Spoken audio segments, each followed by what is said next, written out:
Assalamualaikum warahmatullahi wabarakatuh. Nama saya Muhammad Fahri Ramadan dengan NIM 2403016102 dari Prodi Agroekoteknologi Fakultas Pertanian Universitas Mula Warman. Jadi di video ini saya akan mempresentasikan tentang informasi resource atau information system, yang artinya sumber informasi dan sistem informasi.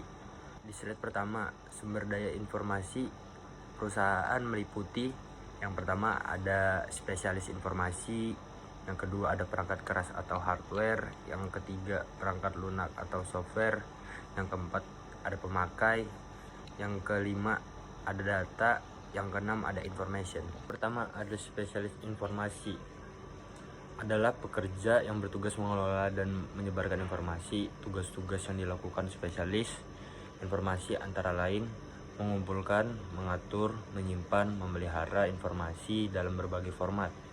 Yang kedua, mempelajari, menganalisis, menginterpretasikan dan mengklasifikasi data. Yang ketiga, menyelesaikan masalah pencarian untuk memenuhi persyaratan. Yang keempat, menyiapkan laporan dengan mengumpulkan, menganalisis, dan meringkas informasi. Yang kelima, menyiapkan referensi untuk pengguna.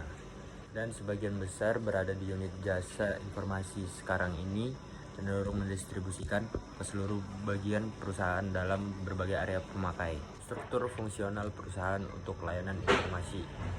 Sebelumnya gambarnya ada di sini. Nah, jadi seperti ini struktur fungsional perusahaan untuk layanan informasi. Sumber daya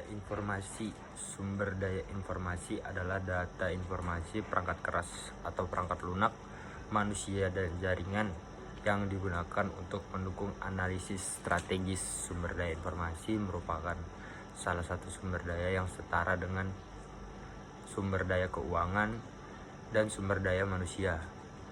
Manajemen sumber daya informasi atau IRM adalah disiplin ilmu yang membantu manajer untuk menilai dan memanfaatkan aset informasi untuk pengembangan bisnis. IRM merupakan aktivitas yang dilakukan oleh manajer pada semua tingkatan dalam perusahaan. Sumber daya informasi yang berada di area pemakai merupakan tanggung jawab manajer area pemakai. Sebagian besar sumber daya informasi berlokasi di jasa informasi dan tanggung jawab CEO. Lanjut, ada model dari sistem informasi. Sumber daya informasi yang pertama ada subsistem input, yang kedua ada subsistem output. Subsistem input yang pertama ada sistem informasi akuntansi, riset sumber daya informasi, intelijen sumber daya informasi. Subsistem output antara lain perangkat keras, perangkat lunak, sumber daya manusia, data dan informasi, sumber daya terintegrasi. Lanjut, ada sebuah model untuk sumber daya informasi, sistem informasi.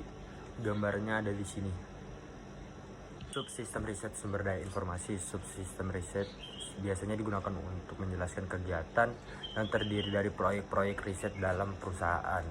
Merupakan aktivitas yang dilakukan oleh analisis sistem saat berinteraksi dengan pemakai.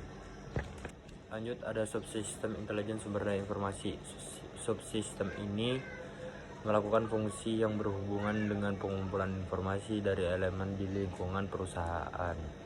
Pertama ada pemerintah, pemasok, serikat buruh, masyarakat global, pelanggan, dan pesaing. Lalu ada 6 tahap dasar mencapai manajemen mutu. Yang pertama, kenali pemakai, sumber daya informasi. Yang kedua, tentukan kebutuhan mutu pemakai. Yang ketiga, buat ukuran mutu. Yang keempat, tentukan strategi mutu sumber daya informasi. Yang kelima, terapkan program mutu. Yang keenam, pantau kriteria mutu sumber daya informasi. Gambarnya ada di sini. Mencapai manajemen kualitas dalam jasa informasi. Yang pertama, mengidentifikasi pelanggan sistem informasi seperti komputer pengarah sumber informasi manajemen. Yang kedua, menerapkan sistem formal. Lalu mendefinisikan kebutuhan kualitas pelanggan. Pertama, dimensi kualitas produk. Yang kedua, dimensi kualitas jasa.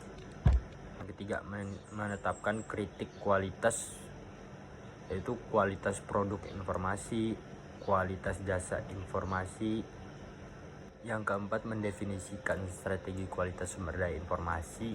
Yang pertama, penerimaan dan pelatihan. Yang kedua, pengembangan sistem berorientasi pemakai, yaitu analisa pasar, analisa penerimaan produk, analisa tugas, pengujian prototipe, pengujian sistem operasional. Menetapkan program-program sumber daya informasi seperti skill training, kedua retraining, ketiga cross functional training, yang keempat team training, yang kelima lens training, yang keenam teknologi training, yang ketujuh creativity training. Memantau kinerja kualitas sumber informasi.